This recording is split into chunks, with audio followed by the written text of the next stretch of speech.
papuri ng Diyos. Isang magandang umaga, araw at gabi muli. At last Sunday, tinalakay na natin yung continuation ng Laodicean Church Age. Binaybay natin ang kapanahunan simula 53 AD at nag-umpisa ang huling panahon 1906 at wala nang susunod pang panahon, mga kapatid. Ang end of all this age, ang church age ay it will end in the rapture. Meron pa nga akong Biblia na lahat ng mga naniwala kay Kristo at pumasok sa kanyang salita ay agawin at sasalubungin ang corporal body ng ating Panginoon sa mga alapaap. So, doon it will last for the church age. Pero ang Laodicea ay magpapatuloy for almost 3.5 years. Kakaroon ng Great Tribulation. So, ang cosmos system na ginagawa nila ngayon upang mapahusay, lahat ay minamadali at papunta na tayo sa cashless society. Meron ng shadow of one world religion. Meron ng new world order or in a one world government. At sinusulong na ngayon yung because of the economic collapse, yung global digital currency. Amen. At patungo tayo roon at ang kanilang bagay because of this kind of technology para mapahusay ang takbo ng sistema ng mundo. Pero ang nakasulat sa Biblia, gagamitin ito ng halimaw, which is the beast, in Revelation chapter 13 verse 1 and Revelation chapter 13 verse 11. Huwag kayong mag-alala. Even in here in the Philippines ay magkakaroon na ng national ID system para mapadali ang galaw at hindi na ka napupunta sa bangko para magbayad ng iyong mga utang, kundi lahat ay nasa internet, nasa online. Maganda nga naman, pero be watchful and pray. At haleluya, ang Panginoon ay nagmamatsyag. May mga hinirang nandito sa ibabaw ng lupa ngayon ang nagpapahayag ng kanyang liwanag, ang salita ng Diyos. Yan ay buhay na inyong makakamtan if you want to believe. Kaya nga every time and then when I pray, kailangan you must have to believe and repent from all your sins upang makapasok ang ating Panginoon sa inyong mga puso.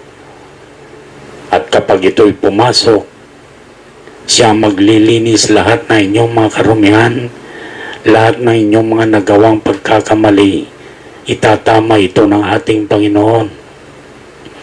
Kaya doon sa Revelation chapter 3 verse 14 to 22, pagka nabasa niyo ron, si Kristo ay nasa labas ng iglesia, kumakatok siya.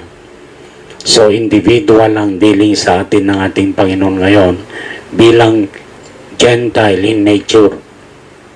Dahil lang mga Israelita, sadyang sila'y nabulag at hindi nila pinaniwalaan ng Kristo nung siya'y dumating, bagkus sila yung source para ikamatay ang Mesaya at ipako siya doon sa krus.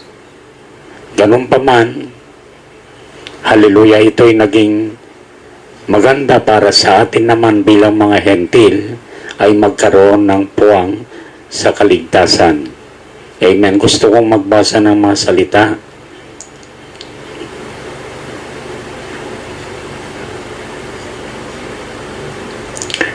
Amen. Sa Romans chapter 11 verse 25, I would fair sa Tagalog, sapagkat hindi ko ibig, mga kapatid, na di ninyo maalaman ang hiwagang ito, baka kayo'y mga marunong sa inyong sariling mga haka. Ang katigasan ng isang bahagi ay nangyari sa Israel hanggang sa pumasok ang kapunuan ng mga hentil. Sa Ingles, sabi rito, "For I would not, brethren, that ye should be ignorant of this mystery, lest ye should be wise in your own conceits, that blindness in part is happened to Israel until the fullness of the Gentiles be come in." Amen. So, ibig sabihin, sabi ni Pablo, kaya pala nabulag ang Israelita para naman tayo ay maiugpong, magkaroon ng puwang sa kaligtasan. Ang totoo, silang pinuntahan ng Diyos, sila ang may hawak ng tinatawag na kautusan ni Moses. Sila ang nagdala ng mga propeta dito sa mundong ito, pero dahil sa katigasan ng kanilang mga puso, they were blinded, at hindi nila nakilala ang Mesaya. At ngayon, tayo ay nagkakaroon ng pista sa ating mga kaluluwa at nagkaroon tayo ng puwang ng kaligtasan. Amen. At ang pagtutuunan natin ngayon, the fullness of the Gentiles. Sabi pa sa Ephesians chapter 1 verse 10, "In whom also we have that in the dispensation of the fullness of times." Ito yung sinasabi yung fullness of the Gentiles come in. Ito rin pareho rito. That in the dispensation of the fullness of times, He might gather together in one all things in Christ, both which are in heaven and which are on earth, even in Him. Kaya sa ating panahon, mga kapatid, we are waiting for the sleeping saints to be resurrected. Simula sa Day of Pentecost, sila yung naisulat sa libro ng Kordero ng Diyos, the Lamb's Book of Life. At tayo bilang mga hentil ay binigyan ng pagkakataon para makapasok doon sa tinatawag na mystical body of our Lord Jesus Christ. Pag sinabing mystical body, ito ay templo. Hindi nyo ba alam na kayo ay templo ng Espiritu Santo? You're a temple of God, sabi ng kasulatan. At amen, sa lahat ng dako ay merong mga anak ng Diyos, sa Pilipinas, sa US, sa Europe, lahat ng kontinente ay nandyan ang mga anak ng Diyos. They are in the minority. Ito yung mga taong hindi sumanib sa tinatawag na relihiyon. Hindi ito organization. But it was promised by the Lord Jesus Christ in Matthew chapter 16 verse 18, when He said unto Peter, "Upon this rock I will build my church." When we say rock, rock is Christ, and Christ is the revelation. Amen. Or in that revelation, build my church. Kaya ang iglesia magiging katawan ng ating Panginoong Jesucristo. Ito ay binigyan ng kapahayagan ng Diyos. Ngayon, dahil sa kapahayagang yan, nabuo ang tinatawag na mystical body of Jesus Christ. Ito rin yung gaganap doon sa Luke chapter 17 verse 30. Gusto kong basahin natin, mga kapatid, bago natin balikan ang ating text. Sa Luke chapter 17 verse 26 to 30. Sa English ko na lang basahin dahil merong mga tagapakinig tayo in the other side of the globe. In US, sa lahat ng aking mga kamag-anak. Amen. So, Luke chapter 17 verse 26 to 30.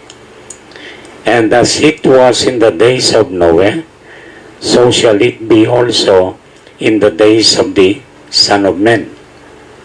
Tingnan natin ang kapanahonan ni Noah.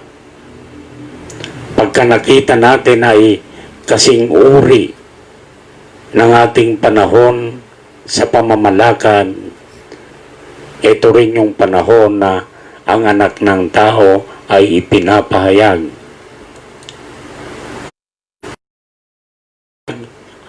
Ang mga anak ng Diyos, the mystical body of Jesus Christ. Sabi rito ang panahon ni Noah sa verse 27. They did eat, yes, isa yan. Kung saan-saan ang mga tao, mamili ka, KFC, McDo, Jollibee, lahat. Napakaraming hapagkainan mga kapatid. So the same as in the days of Noah. They married wives. No? Sila'y nakikipag-asawahan. May asawa na nga, inaasawa pa. Di ba yan ang ating panahon? They were given in marriage. Divorce dito, marriage, another divorce, marriage, until the day that Noah entered into the ark, and the flood came and destroyed them all. Kung babasahin nyo sa panahon ni Noah, puspos ng kasamaan ang kaisipan ng bawat tao.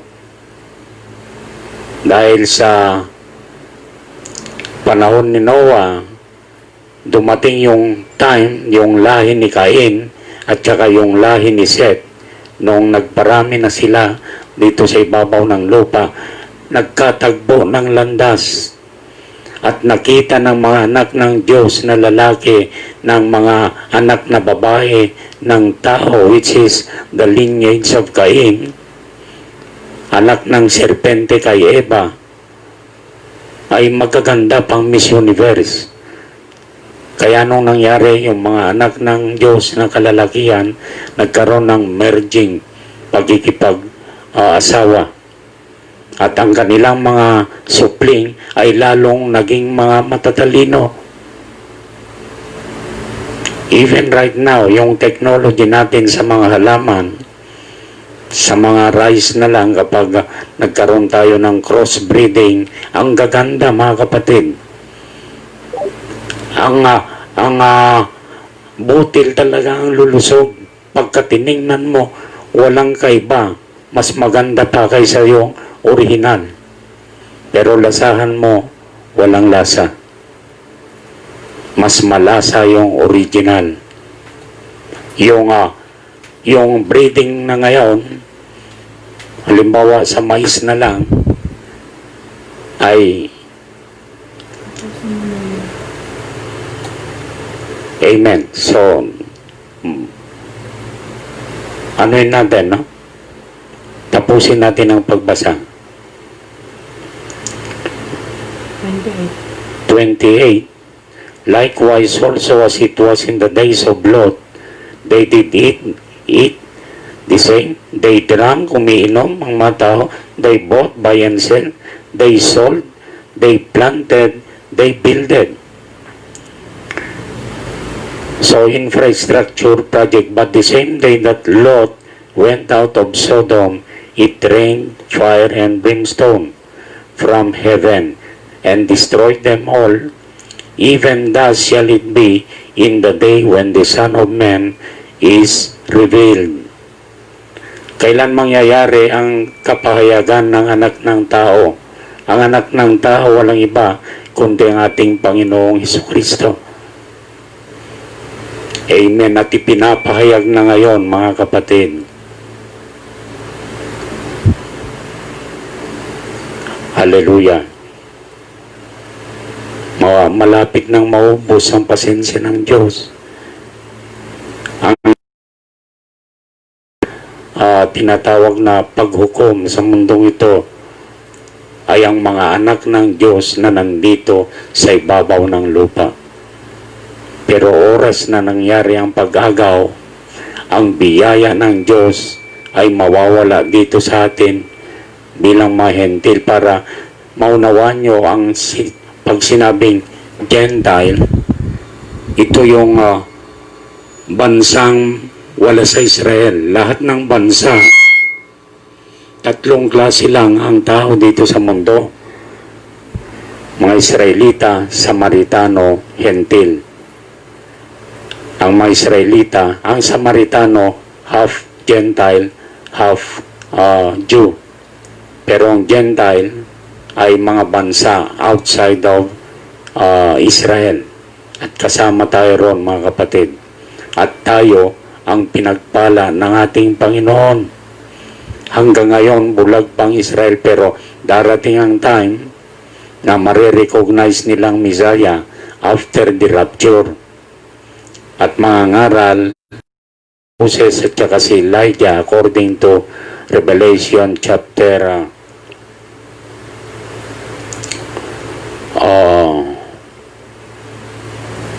11, verse 15. The two olive trees, si Moses at si Elijah yon. At ang biyaya ay itra-transfer ulit dun sa Israel.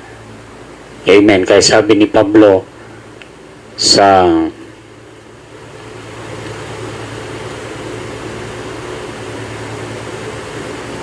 Gentile, for I would not, brethren, that ye should be ignorant of this mystery, lest ye should be wise in your own conceit. Romans 11:25. That blindness in part is happened to Israel until the fullness of the Gentiles be come in. And so all Israel shall be saved. As it is written, there shall come out of Zion the deliverer, and shall turn away ungodliness from Jacob.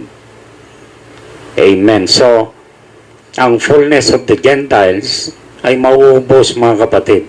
Ang fullness of the Gentiles, when the gathering from yung mga elect kay Kristo, of course, yung mga nangamatay, kasama diyan si Mary, na itinatanyag ng maraming reliyon, no? Mary is in the graveyard. Right now, ang kanyang katawang panlupa ay doon pa sa graveyard, pero ang kanyang celestial body ay nandoon sa 6th dimension, or called the paradise. Amen. At naghihintay sila ng resurrection. If yung mga buhay dito sa ibabaw ng lupa ay na-perfect na, it was already perfected as prophesied in Ephesians chapter 4, verse 13, that's the time na magkakaroon ng resurrection. At in 1 Thessalonians chapter 4, verse 14 to 17, yung mga perfected saints na buhay na nandito sa ibabaw ng lupa at ipinapahayag ang anak ng tao, sila ang uhugot sa mga nangamatay kay Kristo upang magkaroon sila ng buhay at magkaroon ng resurrection. So, remember, there are three things that would be made before the rapture. One, a midnight cry, a shout. Ay yung napapakinggan ngayon is a message of the hour. Pangalawa, the voice of the archangel. Ang yung mensahe na napakinggan nyo ay kinain nyo, naging parte na inyong buhay. Walang iba kundi siya bilang salita ng Diyos.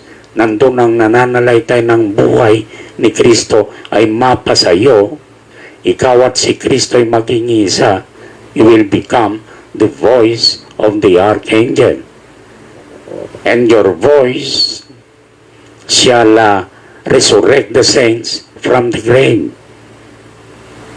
And we which are alive, sabi,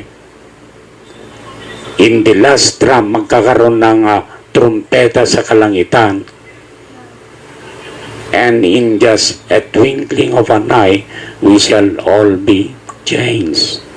Sasalubungin natin ang corporal body ng ating Panginoong Hesus sa mga lapaap, habang ang Gentile nation ay magkakaroon ng chaos, kakaroon ng paghahari ng Antikristo, yung false prophet, at saka yung halimaw, the beast. Isa lang yan, no? The Antichrist spirit, the false prophet, and then the beast. In that one world government, isa lang mamumuno, si Lucifer, mag-incarnate doon sa isang tao, papanggap na siya ay kahalili ni Kristo. But the Lord Jesus Christ, agawin niya ang kanyang mga saints according to the scripture. Siya ay darating na parang magnanakaw. Amen. At habang ang biyaya ng Diyos ay nakabukas, mga kapatid, come, repent from all your sin. May pag-asa. Huwag kayong dumikit sa mga reliyon. Makipagrelasyon tayo sa ating Panginoon. And the relationship to God ay dadan at dadan tayo kay Kristo. And Christ is the Word. Christ is the Word of God. Dahil sa John 1:1, in the beginning was the Word, and the Word was with God, and the Word was God. Ang salita ng Diyos ay katotohanan. They are life. It will change your vile body. Dahil ang salita ng Diyos, they are spirit and they are life. Amen. Kaya ang panahon natin, mga kapatid, the same, just like in the days of Noah, just like in the days of Lot. Si Noah, he preached for one generation, 120 years, habang ginagawa niya yung arka, at mga scientific, mga technocrats noon, matatalinong mga tao, ang mga produkto ng anak ng Diyos at saka yung anak ng tao na nag-combine, they became the scientists of that time. Kaya yung nangyayaring teknolohiya natin ngayon ay meron na noon pa sa panahon ni Noah, mga kapatid. Kaya lang, dahil sa kanilang katalinuhan, doon sila na magnetize at hindi na nila mapaniwalaan na merong Diyos na lumalang ng langit at lupa. But Noah has found grace in the sight of God. Kaya nga, tinawanan si tandang Noah dahil gumawa siya ng isang arka doon sa tuktok pa ng bundok. At yung ginawang mga instrumento, yung pinaka gopher wood, pinaka marupok. Sino naman ang maniniwala kay Noah? He's a farmer. Sa mga most of the people in the days of Noah, more of them are scientists. They can make mummies even 1,000 of years ay hindi nagbabago ang kulay ng mga patay kapag ito'y ginawan nila bilang mummy. And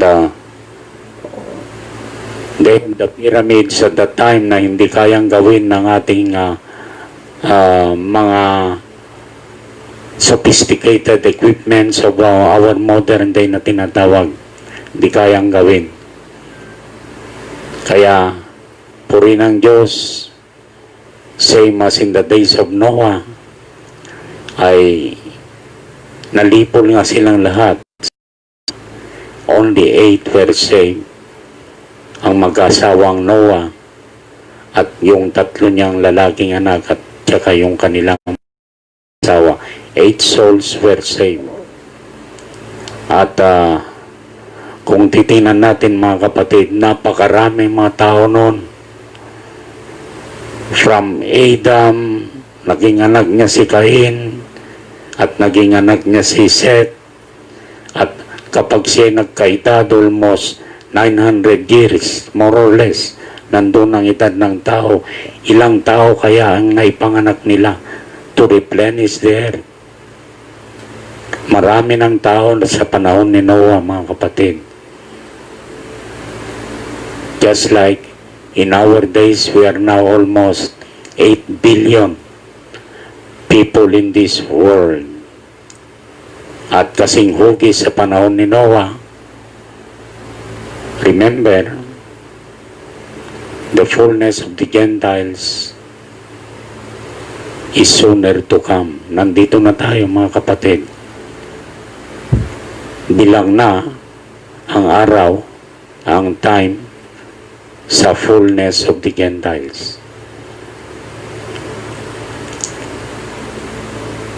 Nagkakaroon ng tension sa bawat lugar. Sa South China Sea, may tension. Sa gitnang silangan, may tension. Sa Africa, may tension. Sa Nigeria na lang, ang naging presidente doon Muslim. Gustong patayin lahat ng mga Kristiyano ron, mga kapatid. Mas payapa nga dito sa ating bansa, meron tayong freedom of religion hanggang ngayon. Pero purihin ng Diyos, darating ang time kapag nagkahigpitan ang matitira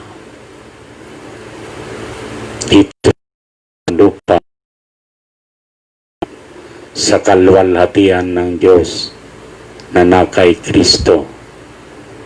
Amen. Merong mga taong sadyang inilaan ng ating Panginoon para iposes niya at ibautismo ng kanyang espiritu, at doon niya ipapakilala tayo bilang mga instrumento. Siya ang gagalaw para sa atin. We shall be perfected in Christ Jesus. Kaya nga, yung covenant kay Abraham, unconditional. Ibig sabihin, walang kondisyon. Sa panahon ni Adam, kung merong kondisyon huwag kang kumain sa tree of knowledge of knowing good and evil.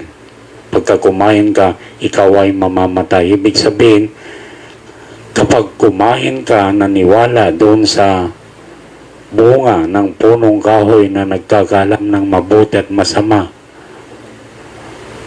mahihiwalay ka sa presensya ng Diyos. At kapag ikaw ay nahiwalay sa presensya ng Diyos, ikaw ay patay.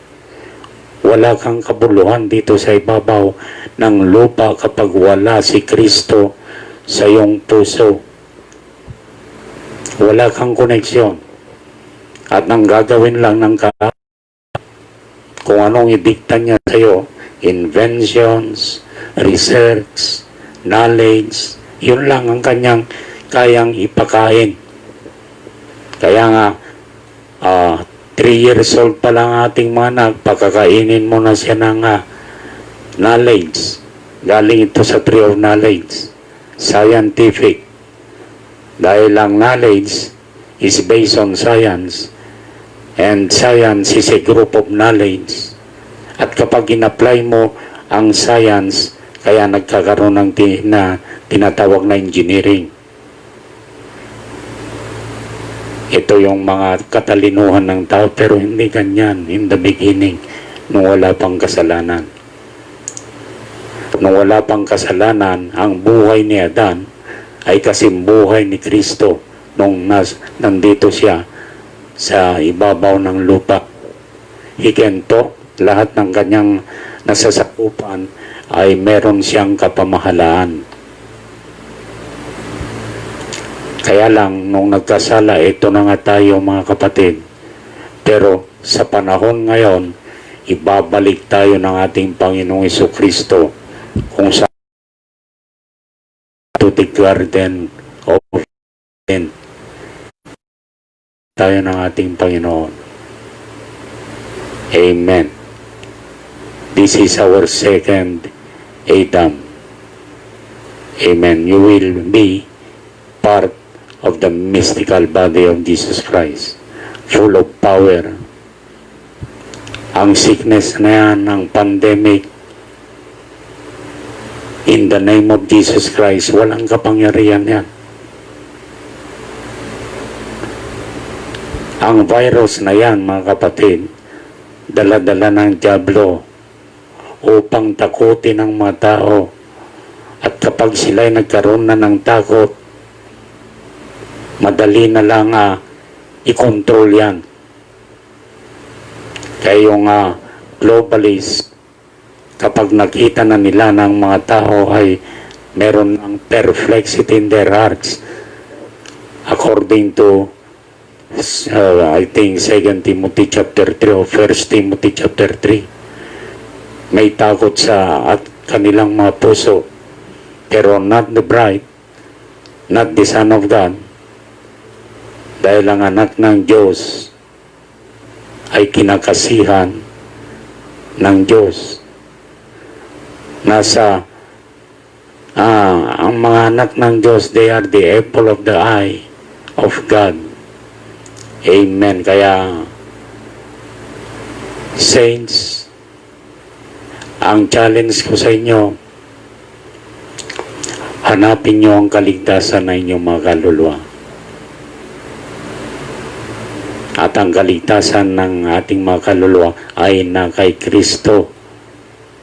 At si Kristo ay ang salita ng Diyos na nagkatawang tao.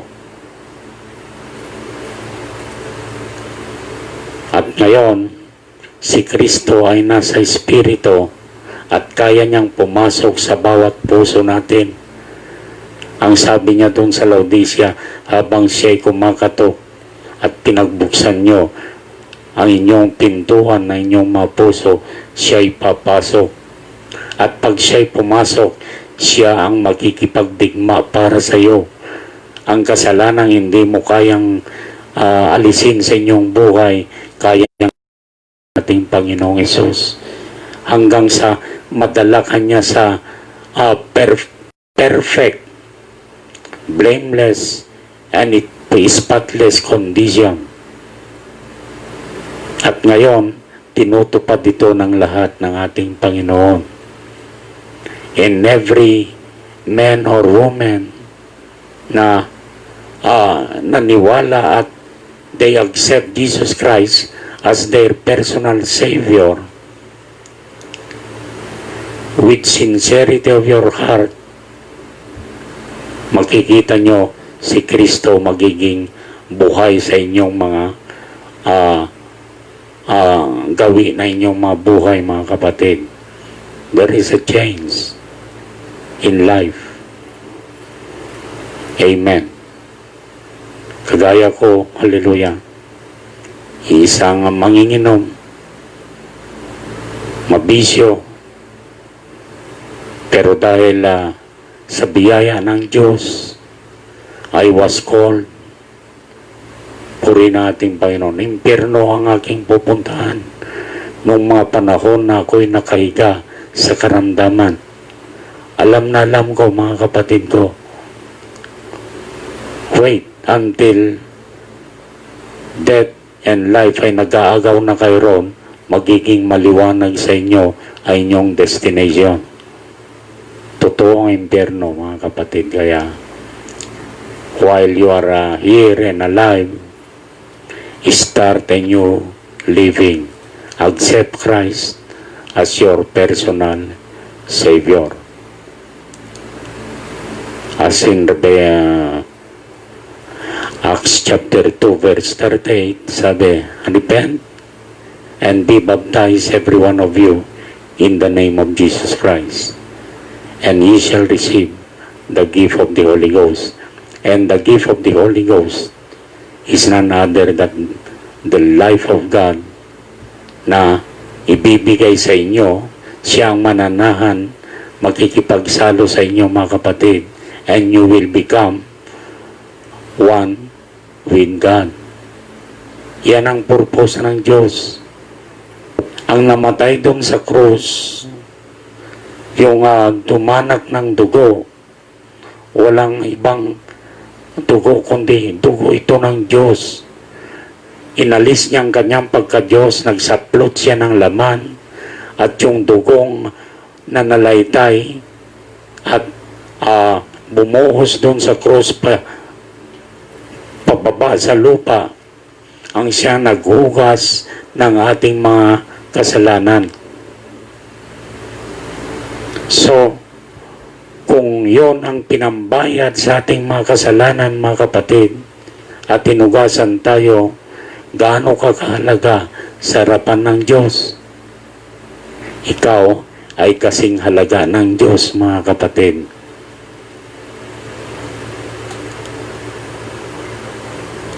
Amen. Hallelujah. Naway bigyan kayo ng kapahayagan ng ating Panginoon. Every time and then, makinig lang kayo dahil ang pananampalataya ay makukuha lamang sa pakikinig at pakikinig ng salita ng Diyos. Romans chapter 10 verse 17. At paano ka magkakaroon ng pananampalataya? Ay wala ka namang napapakinggan. At paano ka makakapakinig na wala namang magtuturo sa iyo? At paano naman na siya'y mangaral kung hindi siya tinawag o? Hanapin niyo, mga kapatid. Huwag sa mga pastor na galing teologo, nag-aral sila na parang gumawa lang sila ng titulo, Bachelor of Science in Theology. Nonsense, walang kabuluhan. Ang hanapin ninyo ay ang na-commission ng Diyos at binigyan ng kapahayagan kung sino ang Diyos, yun, mayroong may tutulong sa iyo. Magiging instrumento ito ng Diyos para sa inyong mga kaligtasan na inyong mga kaluluwa. Ang aking pakay, mga kapatid, ay ang kaligtasan na inyong mga kaluluwa. Ginagawa ko ito every Sunday dahil I want to redeem the time. Nagkakaroon na tayo ng tinatawag na abnormality. Yung sitwasyon natin dito sa mundo, abnormal yan. Pero ang sinasabi ng mundo, new normal. Kasi papasok tayo sa isang gobyerno ng tawag ay New World Order.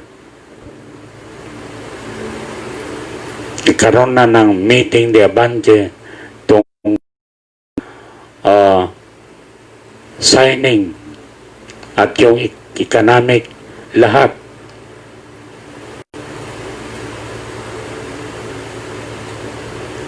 Hindi lingi dito sa mga anak ng Diyos, mga kapatid.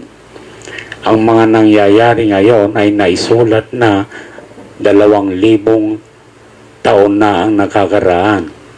At sa panahong ito, merong ginamit na propeta ng Diyos para lahat ng misteryo ni Satanas, misteryo ng Diyos ay ilantad. Kaya ang kinatatakutan ni Satanas, ang Book of Genesis at Book of Revelation. Ang Book of Genesis, ang umpisa ng kasalanan, yung tinatawag na unbelief. Sinaway nila ang salita ng Diyos. Dito sa Book of Revelation, makikita ni Satanas at kanyang mga kambon ang kanilang destination doon sa dagat-dagatang apoy. Diyan takot si Satanas, mga kapatid. Pero hindi siya nagkukunwari siya'y anghel ng liwanag para lahat ng tao na walang kapayagan kay Kristo ay mahikayat niya patungo doon sa kanyang destinasyon, sa dagat-dagatang apoy. Amen. Ang panalangin ko, mga kapatid, lahat ng manakikinig ay magkaroon kayo ng kapahayagan kung sino si Kristo.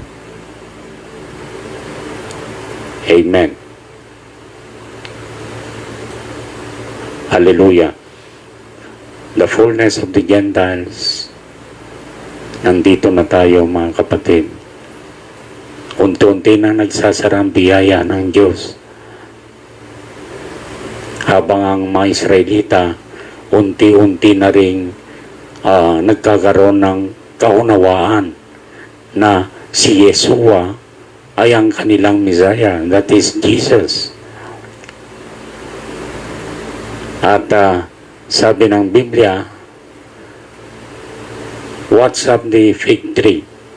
Kapag ang fig tree, which is Israel, sa Biblia, ay nagkaroon na ng buds, ay tumubo na.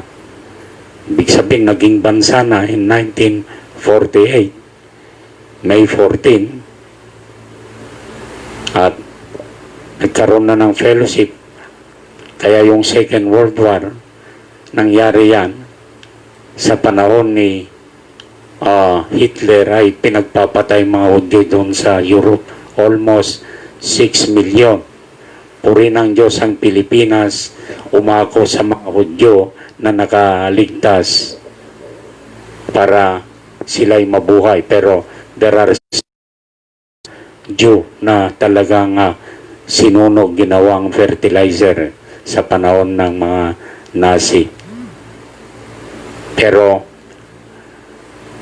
hinayaan ng Diyos ang mga ito para ang mga Hudyo ay talagang sila'y babalik na doon sa kanilang mga totoong lupa, ang ipinangako sa kanila ng Diyos. Kaya yung meeting sa United Nations in that time, May 14 of 1948, isa tayo na bumoto na kumilala ng Israel ay isang bansa. And right then, the flag of David, the 6-point star, was raised up again for almost 2,500 years. Nangyari sa bansang Israel yan dahil sa katigasan ng kanilang mga puso. Hindi nila masunod ang kautusan ni Moses. Bagkus ay kung ano ang kanilang pita ng kanilang laman, yun ang kanilang sinusundan. Nandyan na nag-aalay sila ng papuri doon sa Diyos kay Baal. Nag-aalay sila ng papuri sa maribulto sa dinalang Diyos-Diyosan ni Jezebel na pangasawa ni Haring Ahab ng Israel. At si Jezebel ay anak siya ng King of Sidon or King, itong si Baal, Diyos-Diyosan. Yung Baal ngayon, amen, kaya meron tayong Mystery Babylon the Great. Yan ay ang kaniham, mga kapatid. Ito ay nagbigay nag-umpisang kasalanan after the Great Flood sa lineage ni Ham. Tatlo lang ang anak na lalaki ni Noah, si Ham, si Japhet, si Shem. Sa tatlo, doon tayo nagmula, mga kapatid. At sa makatwid, ang lahi ni Hem ay sumusunod doon sa lahi ni Cain. At kung sino yung mga invader ng mga maliliit na bansa, yan ang lahi ni Cain. Yung mga tinatawag na superpower. Ang kayamanan natin, mga kapatid, bilang narito sa Pilipinas, kababasa ko kagabi, according to George Bush, former President of USA, George Bush Jr., tinanong siya, ang pinakamayamang bansa ay ang Pilipinas.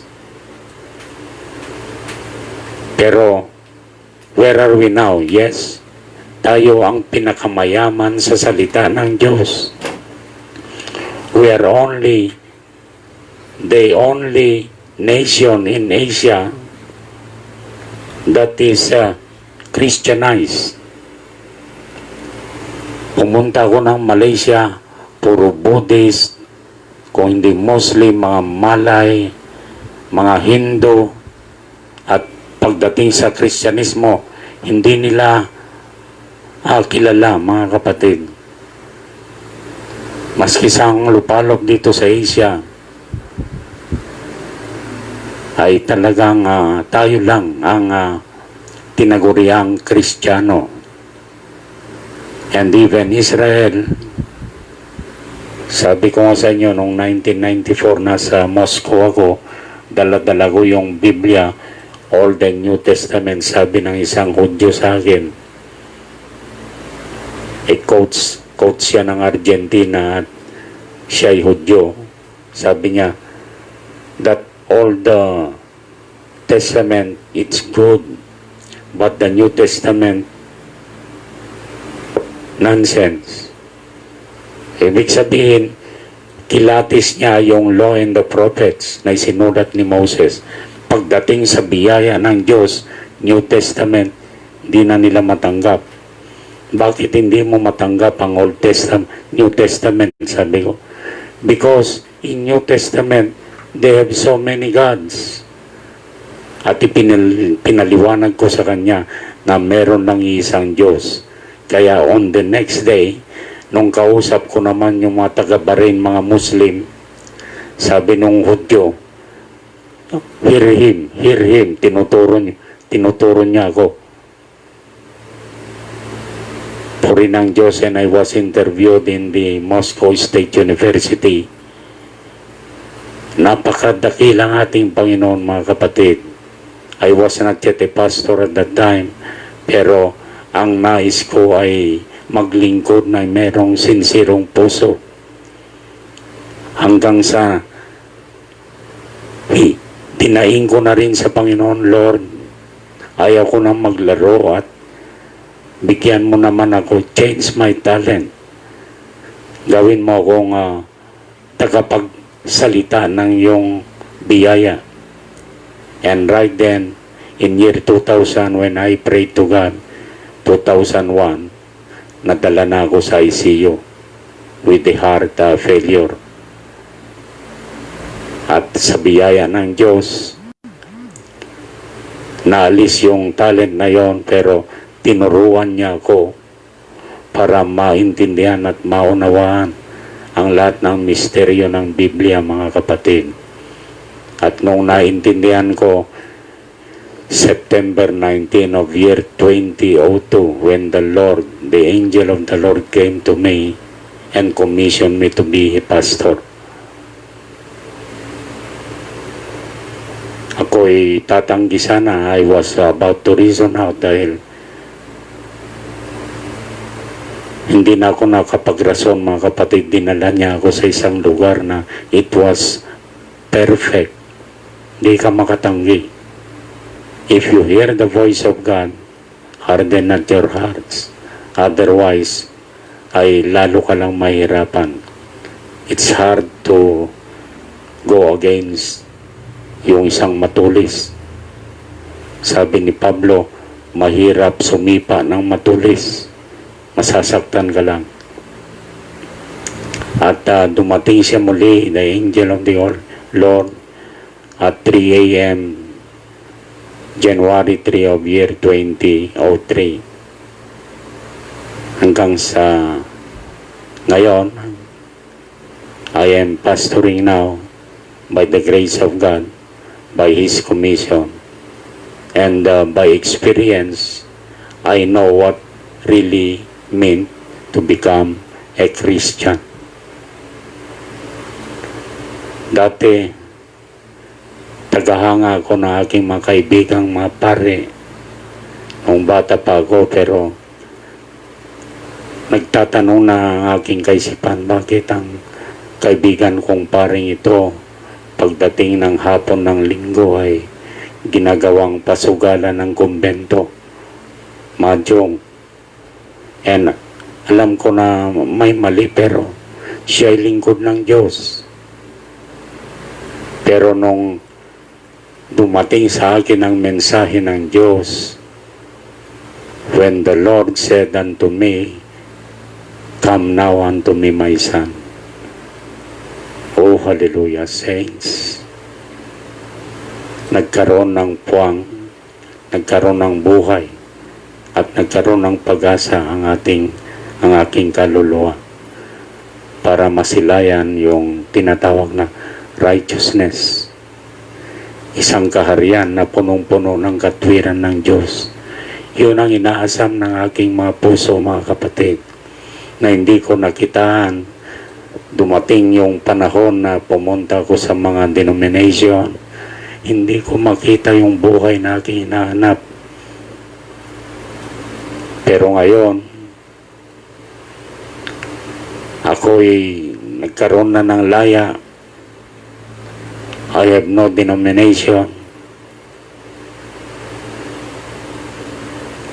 Yes, I am a minister of the gospel. Hindi ako galing sa theological school. Pero ang nagturo, Diyos mismo, nagbigay sa akin ng kapahayagan. Amen. At ipinahayag sa akin ng libre. Ipapahayag ko rin sa inyo ng libre, mga kapatid. Walang ibang gagamitin ng Diyos kung natawag na fivefold ministry. Ephesians chapter 4 verse 11. Prophet, apostle, teacher, evangelist, pastor. Ang propeta ang siyang taga-kita. According to Amos chapter 3 verse 7.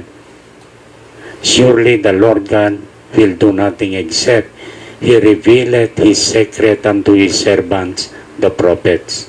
Wala nang iba. Hindi sa pastor, hindi sa evangelist, hindi sa apostol, hindi sa teacher. Manggagaling sa propeta ng Diyos ang mensahe.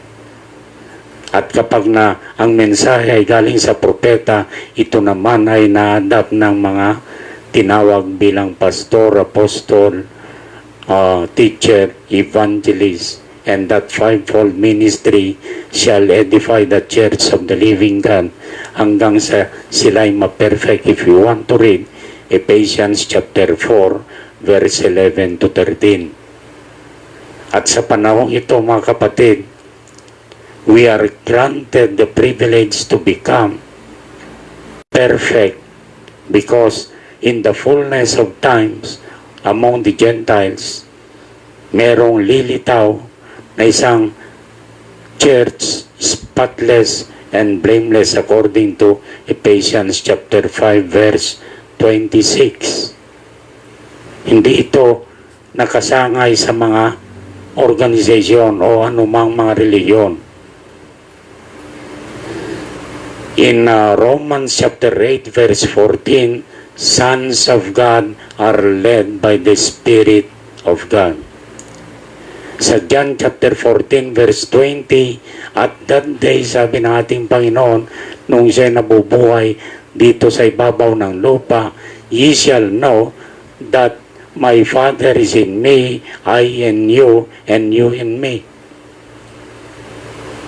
Kaya nga, sabi ni Kristo nung siya nabubuhay pa, lahat ng kapangyarihan ng langit at lupa ay binigay sa akin ng aking Ama, at lahat naman ng nasa akin ay bibigay ko sa aking iglesia. Maintindihan nyo yon, mga kapatid, if the Holy Ghost shall you accept in your hearts. At siya'y mag-uumpisa dahil tayo'y naipanganak sa kasalanan nga. According to Psalm chapter 51, verse 5, sadyang tayo ay hindi nakaabot sa kalwalhatian ng Diyos. Naipanganak tayo sa isang tinatawag na animal way of reproduction or through sexual desire. Nagkasupling ka, naging anak ka, hindi para gustuhin na inyong mga magulang na magkaroon ng anak, pero priority nila to fulfill that desire. And what that desire is? Sex. At yan ang pupugnawin ng ating Panginoon Jesucristo someday here. In the fullness of the Gentiles is coming now in our day. Mapupugnaw lahat ng yan, mga kapatid. Kaya pagdating sa 1 John chapter 3 verse 9, lahat ng naipanganak ng Diyos ay hindi na magkakasala. Dahil the seed which is the word of life, it will remain in you at hindi na makakapanaig ang lamang ito na tinatawag nating pest house. Ikaw ay magkakaroon ng buhay, and the Lord shall quicken you according to Romans chapter 8 verse 11.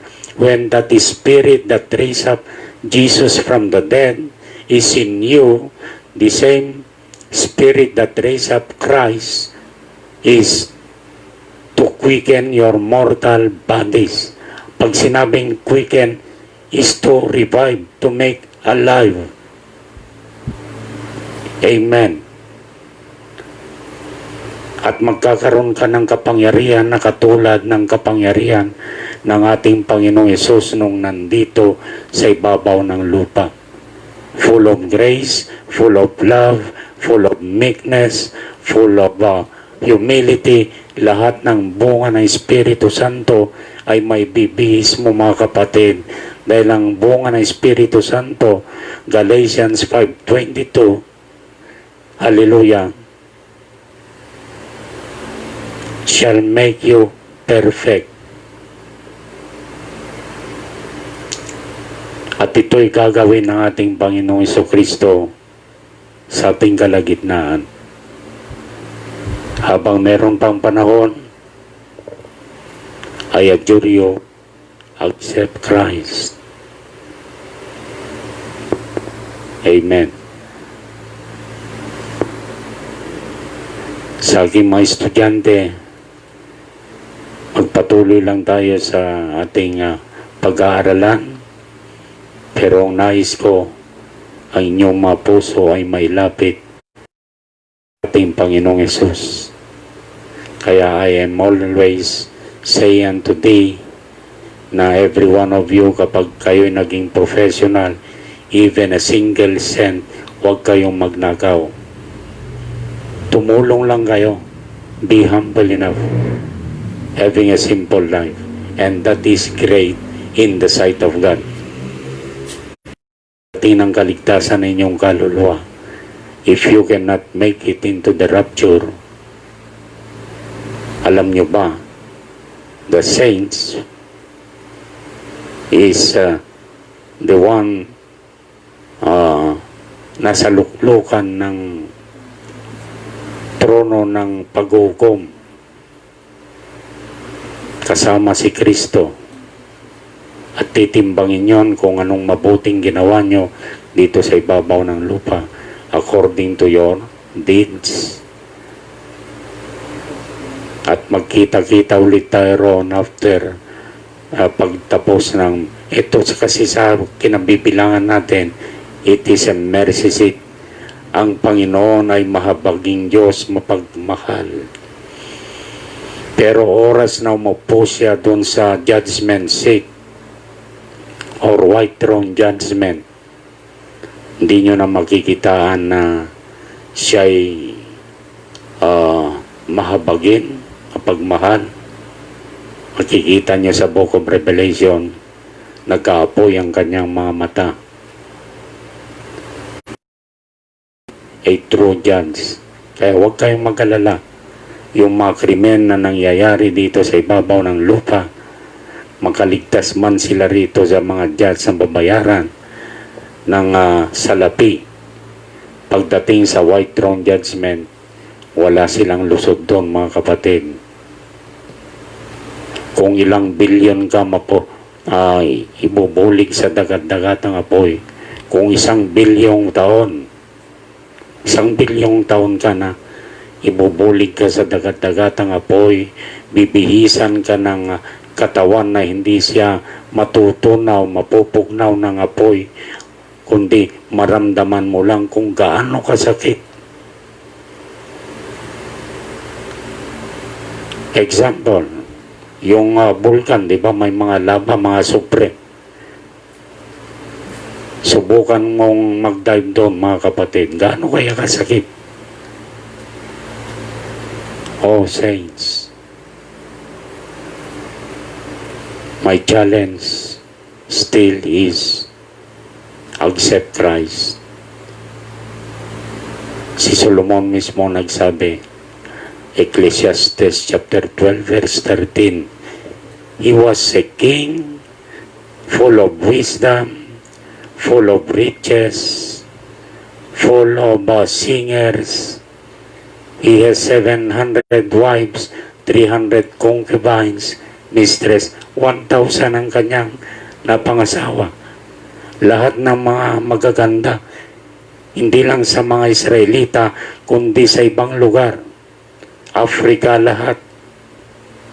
Nagkaroon siya ng negrang napangasawa na ang beauty.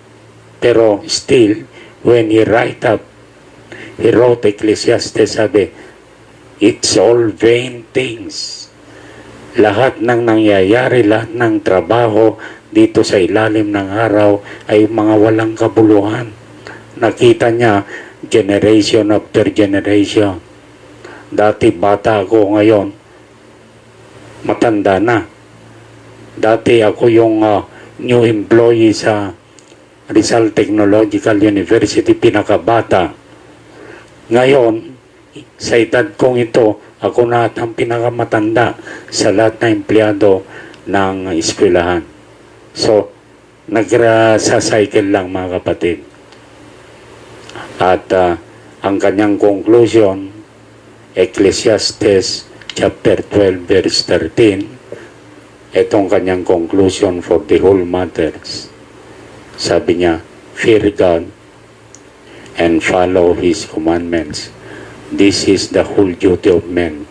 Kaya ang challenge ko nandun pa rin, mga kapatid, accept Jesus Christ as your personal Savior. The fear of the Lord is the beginning of life. Hallelujah. Fullness of the Gentiles. Nandito na tayo sa kapuspusan ng mahintil. Nagkakaroon ng interlapping of grace from Gentiles going unto Israel. Saints, gusto kong manalangin tayong lahat at habang makikinig tayo ng worship song, I would like to pray. Kung sino man ang nangangailangan, meron kang karamdaman, merong abnormality ng iyong buhay, meron kang depresyon, at meron kang kalungkutan, meron kang problema sa buhay, financially marahil, dahil sa dami ng kompetisyon dito sa mundong ito, masyadong magulo, because evil is just roaming around. But still, there is light. As you have heard what the message is, there is hope, there is life. Hallelujah.